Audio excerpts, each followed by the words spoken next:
pursuit of independence of Kashmir. And second thing that I like about you is, right before this conference came over for a week, making sure that we are ready and have this conference successful. And I do like one more thing about him, that I like his hairstyle pattern. Thank you. I hope everybody is able to listen comfortably here. I'm not sure from where I will start, but very important thing is that all of us, we know that any civilization of mankind in the past, they grew and ascended to a point where they could not sustain that ascendancy. By looking at the history, by looking at the archaeological findings, we see that many civilizations came up. We saw in Egypt the civilization based on mysticism and dogmas.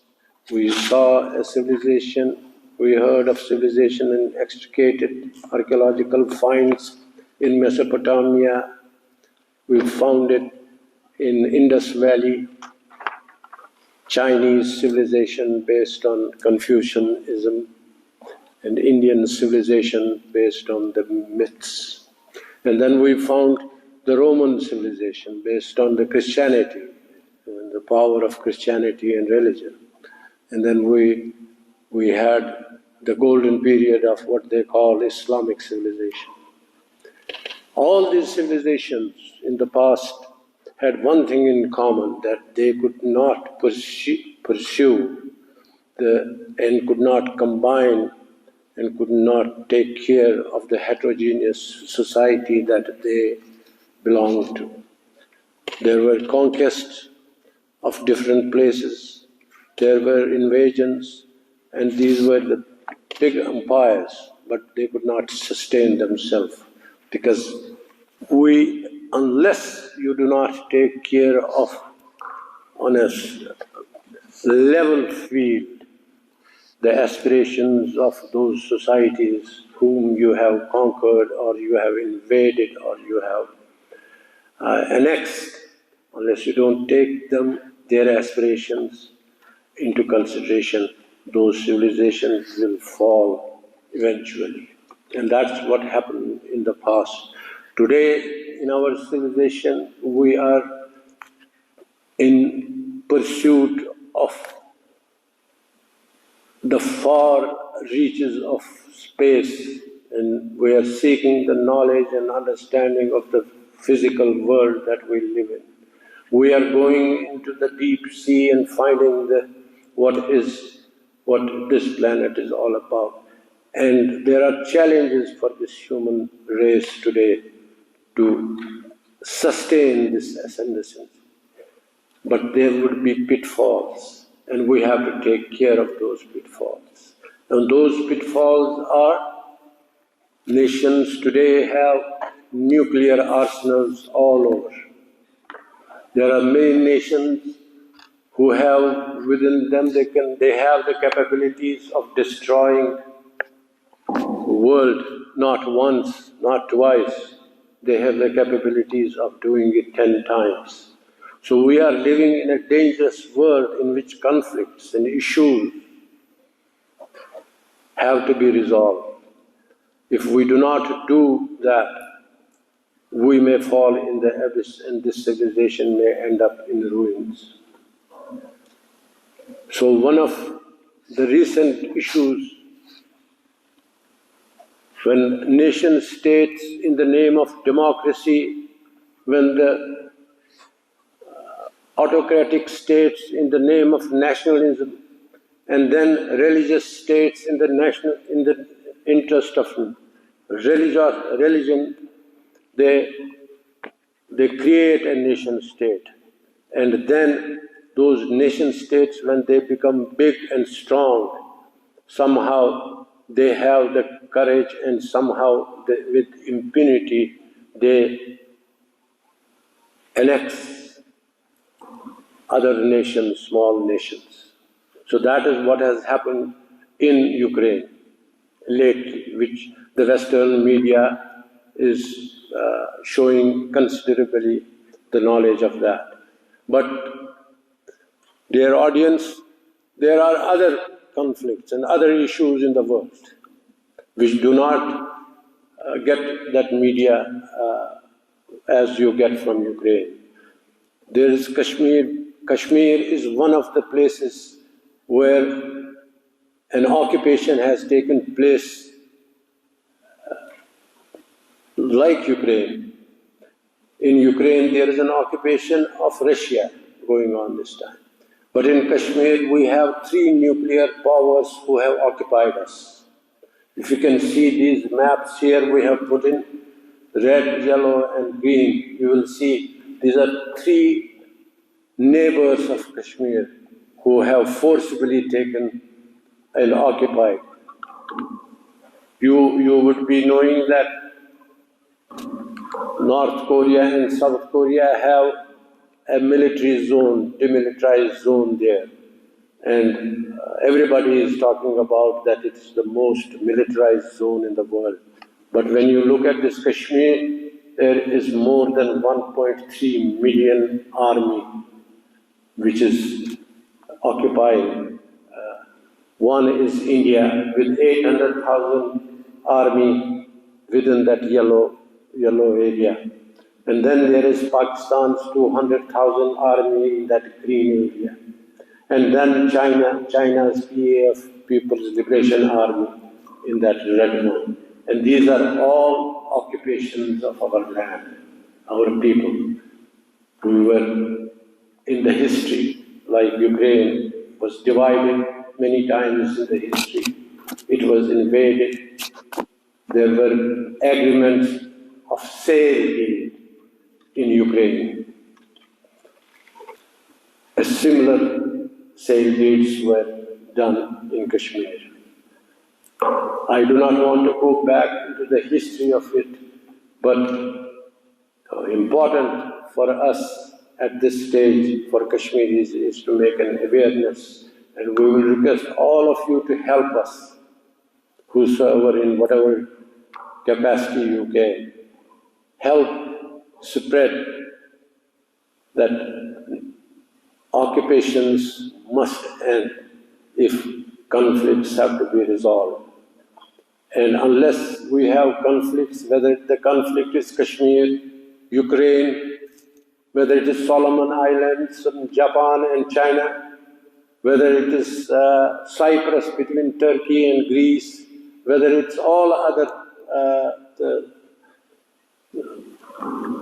territorial disputes with other countries, unless we do not as a civilization resolve these conflicts and issues, I think we may be heading towards a nuclear war in some time, God forbid. Because we have that. We have seen President Putin even giving indications that they will, he can use nuclear arsenal. One of his statements, I think, if I am not wrong, says that if Russia is not there, I don't care, the world is there. So that kind of attitude is dangerous. It is ominous for the civilization to sustain.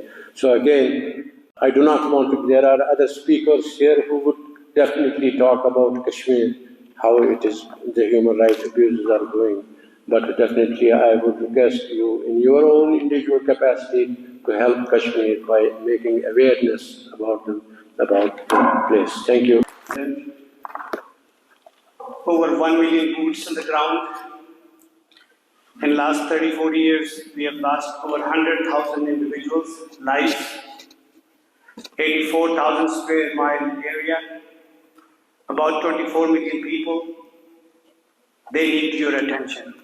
Every single second that you spend here is valuable. Think about those human beings who are suffering. We certainly do not want to engage ourselves into a political conversation between India and Pakistan, but These individuals who are sitting here have come up with facts and figures that they want to share with you, and then let you decide.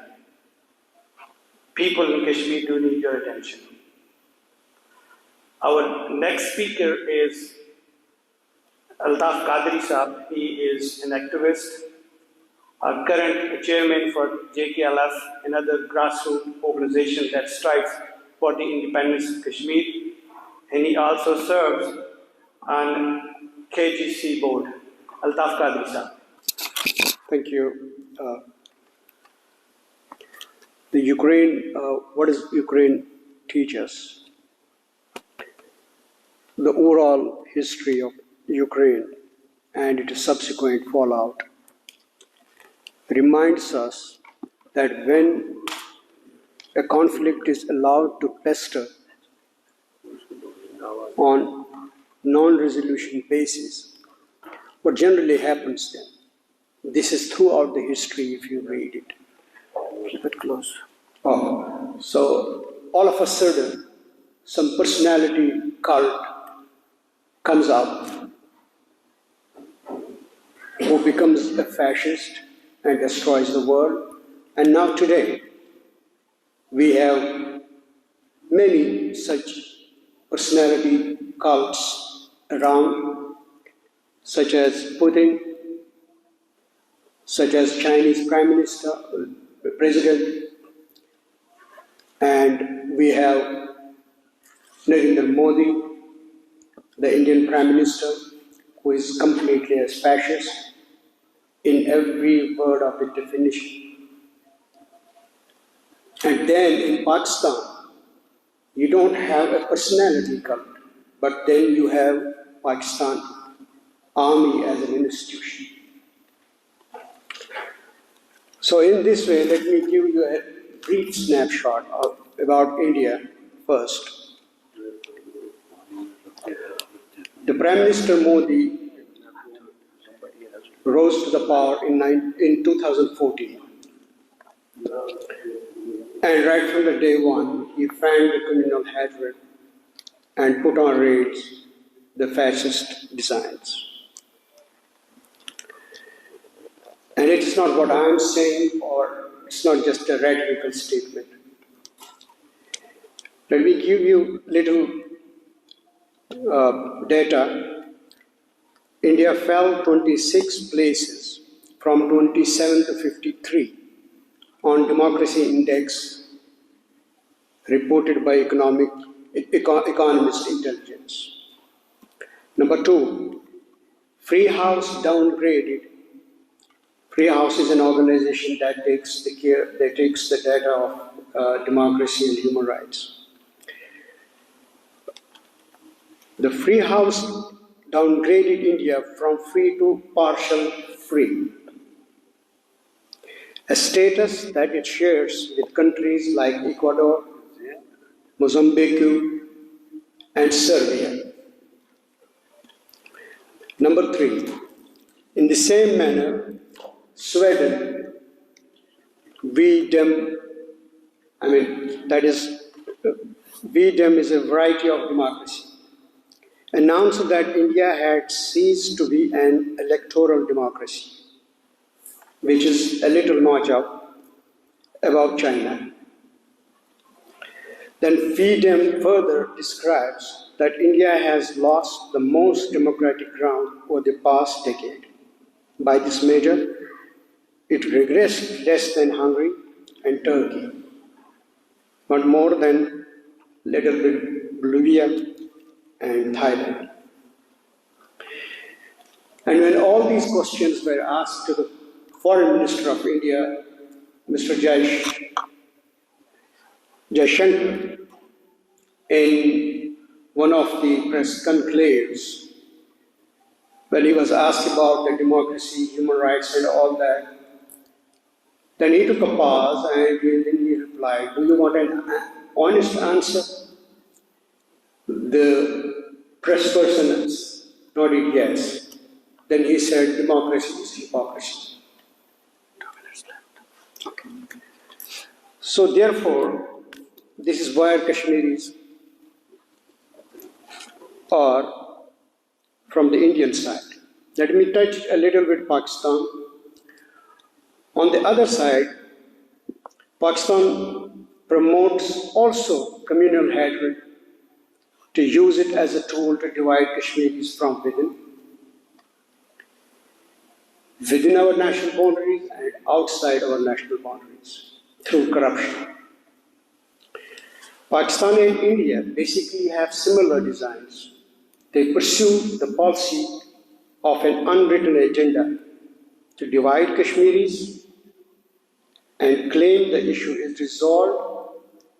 And in that 2019 Pakistan staging a charade show of assembly highlight was annexed, Gilgit-Baltistan was annexed and declared as a fifth province of Pakistan.